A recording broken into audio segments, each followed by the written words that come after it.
All right, hi everyone, and welcome back to Database. So here's MJ and David to do a recap of Build this week. There's so much stuff happening in this space.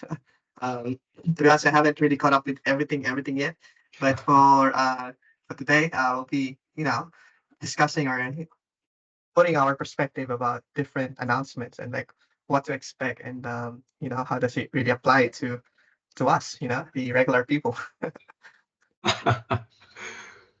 Yeah, it's definitely been a very interesting few weeks.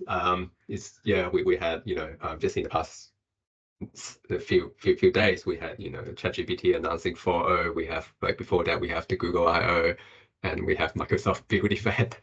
There's Yeah. so much going on, and I'm not even talking about like AWS side of things at all. Yeah, there's Um, Anthropic as well who did something, and there's also updates on not just AI. There's also updates on quantum computing. So, and I know there's so much happening in the world at the moment. So it's fun to be yeah. in this space.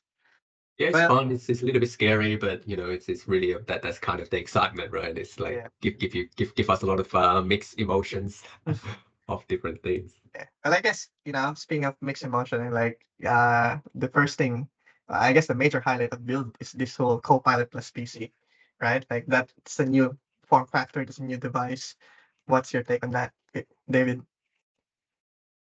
What I like about the whole thing is Microsoft's commitment into this space. With software, sometimes we can like you can put together like a nice user interface, then hide all the complexity in the background, and give user the kind of the fake impression that everything is amazing. But I think Microsoft obviously they have the money, they are very much committed into not just the software layers. They are as Sachin mentioned at the beginning, they want to be the best like platform for pretty much everything nowadays, Yeah. right? So the hardware, the community on the hardware, they're working very closely with AMD and NVIDIA and probably Intel as well, obviously, and on a lot of the thing to optimize for AI and Copilot. And then on top of that, they kind of have a Copilot layer which have got so many different Mhm. It flexibilities. Like improves so much. Yeah. there's a thing about semantic kernel. There's like Autogen and yeah, and as yeah, well, which kind of I think set them apart from some of the competitors. yeah. And I think I have actually three kind of like takes on this whole Copilot PC. One is because I've been using Mac for a while now. Like it's actually getting me curious to try to switch back again and see what's it like in that sphere. Second is that because of this concept of small language models like SMLs, right? Like they are pioneering, with Phi and stuff like that. So I think that's the core idea wherein like you use your machine to do a lot of this, Copilot capabilities. But then if it's smart enough to connect to the stronger Copilots out there, right? Which is Yeah, again really nice. And then third would be I think if Microsoft really pulls out this Copilot plus PC, maybe this is the biggest comeback of Windows Phone in a few years' time, right? Like a form factor that's like PC experience with Copilot and everything. So wave, and they try to position themselves, align everything towards um, Copilot, AI, large language models, etc. So yeah, it's definitely interesting. I quite like when the guy plays Minecraft, and yeah. the person can actually get live real time assistance about what to Yeah, do. exactly. So I You think we're know, getting to that actual Copilot, experience soon, wherein you don't yeah, actually have to press enter anymore, right? That Copilot just, listens and works with you, yeah, in a multi-model way, right? yeah. Like it, and the reason I think Google is so worried about this kind of technology because it just bypassed the need for Google. And if you think about Google's business model, it's mostly about selling ads. Once that's been bypassed, like where's their revenue stream? Yeah, and maybe this is the time when we go back to desktop experiences again, right? Instead of Yeah, the whole web browser stuff, like everything's gonna go back to desktop, right? Like all native desktop experience using GPUs and stuff like that. Yeah, kind of interesting where it's gonna go. yeah, and yeah, it's just like one part of it from a developer perspective. They might be like so much easier, like you said, to use a like a one of those Copilot notebooks, whatever it's called, to do development because you can Mhm. tap into all these kind of Yeah, assistance and when when learning specializations. as well, right? Like you can actually put someone to actually write notes for you, right? You're like learning something, and then you can tell Copilot just to kind of like capture important notes, right? So, again, it's very interesting space to be in. Yeah. Looking forward to have a hands-on on this device in a few weeks' time. I think it's gonna be available in Australia around June 16 or something. So I might Right. Okay. give it a try. Like literally go there and see. Yeah. Yeah. Let's hope the price tag is not. It's not that bad. I looked at the pre-order, so it's actually competitive with MacBooks. Like it's cheaper than MacBooks. So Okay. uh, Oh, that's great. Yeah. Yeah. yeah. Awesome. All right, let's move on to the next piece. How about Power Platform? Well, tell me, Dave, what happened in Power Platform? Uh, yeah, even before the announcement, over the past year, it's very clear that we're getting in the so Power Platform. There's a few key components in there. So the Power BI is part of it. You also have Power Apps, which allows user to actually build business applications, spin up some of them really easily. There's Power Automate, which is like a connector. It's Graph API, but it kind of hides all the complexity behind it and allows you to connect to Teams, like Outlook, email, different SharePoint, etc. So you can actually stitch everything together. So and then there used to be the Power Virtual Agent, where it's now completely replaced by Copilot, Copilot. and Copilot is also kind of getting into all the tools as well. So Power BI, Power Apps, and Power Automate. So you can have that natural language experience, and it will actually build things for you. It's like the next step because the whole Power Platform, the concept for Power Platform is already like local versus the local no code kind of scenario. You can drag and drop a lot of the things. I know you may not be a huge fan of that, Yeah. but Nah, a lot of okay with it business now. users, a lot of business users, like loves it because they can achieve things without having to worry about all the different environments, the like Git integration processes, all those kind of stuff. Like don't need to worry about it. Focus on building or automating what's required. And it's been great for those users. And now with Copilot, it like further simplifies that process as well. So it's yeah, I think there's still going to be a lot more, stuff's being released in the coming months. But the general theme is just that okay, Copilot is probably going to be the place where we can actually end up doing a lot more without knowing too much of the underlying details. Yeah, it can help with troubleshooting. It can help with building, etc., etc. So and also we can start to include Copilot like those chat experience into the application as well. So it has got that integration, so it can be used to help to build, but it also becomes part of the feature as well. Um, yeah, it's an interesting space, like because again, one of the main benefit of Power Platform is as part of the enterprise agreement licenses, like most users get that for free. Yeah. So you get this powerful combination of tools Mhm. that it just dealt with like so much of the business internal applications, and it's kind of Um, other things happen in Azure as well. But I'll focus more on I guess the two things that are closer to my interest and things that I'm working on. It's AI search and Cosmos DB. So I think there's now that great debate of which is the vector database in Azure, right? So I think the answer is it's even harder to think which one is the vector database because AI search and Cosmos DB just became just have more features baked in now.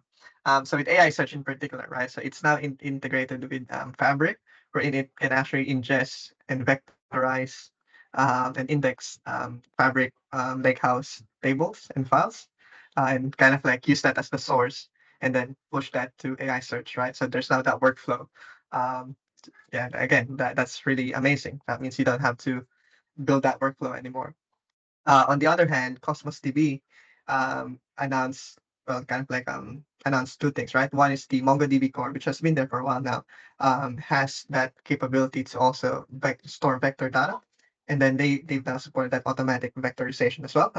So probably a cool feature. Then the second part is that with Vector on Cosmos DB, there's now support for NoSQL as well. which is the, for those who are familiar with Cosmos DB, it's kind of like the default or like the primary data source or data type, which is really interesting to see because on the developer perspective, .NET applications in particular, enterprise would probably leverage more on this. Like you can kind of like think of Cosmos DB as your transactional embedding data source, and AI search could still be more of like that post processing kind of like activity. So um, yeah, then there's Copilot for Azure, the Azure portal itself. So that's also amazing. Helps you to have someone to look at your infrastructure, your platform. And yeah, so many much announcements on Azure, like Service Bus having their emulator soon, uh, which has been painful to work with. So yeah, like there's so much happening as well in Azure. But I think those are the highlights for me. AI search and vectors in Cosmos DB. And I saw that the Microsoft SQL is also supporting vector DB. Oh, Azure SQL, yes, that too. Yes, that's correct. So don't forget that. Yeah, Azure SQL is also going to support vector embeddings. So Yeah. the race is on. Yeah, who's gonna? I think the biggest shocker with Fabric is that they've made an announcement of actually partnering with Snowflake. So again, shocking, right? And how does that partnership's gonna work? So they're actually going to work together in that regards that Fabric is gonna support the iceberg model or the iceberg format, which is what Snowflake use. So again, interesting, right? Like they're competitors somehow, but at the same time there's cohesiveness as well with that unified format. And speaking of unified format, there's also the Databricks Unity catalog, who it's now going to be supported in Fabric as well. So it's great partnership. Like again, there's emergence of those use cases where like you don't necessarily have to go all into Fabric all at once. You can leverage the what works with your current setup with Databricks or Snowflake and things like that. And not to mention, they're now also Fabric's now going to support shortcuts on-prem data source. Oh, So that is okay. huge, man. Like that means you can create shortcuts on on-prem data source. So I don't know how that's gonna work yet. Maybe it's just SMB protocol, Zamba protocol. I don't know, but it's amazing how's that gonna work. Um, Kind of It, solve a lot of things. it just feels to me like Microsoft is trying to play like two games. Like one is the platform. They're setting up this platform that's kind of vendor neutral. So you have like partnering with all the different Exactly. Yeah. people on there because that's where a lot of the users are. I guess from like Snowflake perspective, if the users want to use part of Fabric for certain stuff, why don't they want to kind of jump onto that? But at the same time, they're also kind of competing with those vendors as well. Yeah, and So it's speaking of competition, right?